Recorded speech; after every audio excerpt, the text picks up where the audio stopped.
start tonight with postal workers from across Tucson who got together today in Midtown to protest a proposed tentative agreement between USPS and the National Association of Letter Carriers. We talked to a few letter carriers and they tell us how they're encouraging postal workers to vote no on this agreement.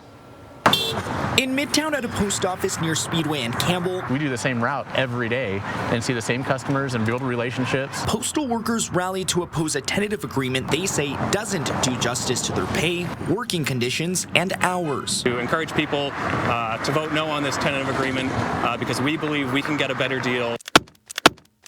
The agreement says all city letter carriers will get a 1.3% pay increase for November 2023 and 2024, each paid retroactively and in November 2025. Those wages are just not good enough to attract people to do what is a very physically demanding and stressful job. New letter carriers would instead get a 2.3% pay increase for each of those years and 50 cents more an hour. Brand new people at the post office, they don't get the same benefits as regular carriers. They don't get very good pay.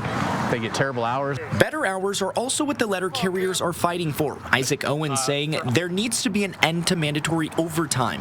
You should be able to come in, work 8 hours a day, 5 days a week, and be able to support yourself. The agreement would let some workers clock out when working 11.5 hours a day or 60 hours in a week. Management far too often is harassing and belittling letter carriers in an attempt to meet the numbers, and that's just not acceptable. It also says all letter carriers would get paid 2.5 times their hourly base rate if they go above 12 hours a day or 60 in a week.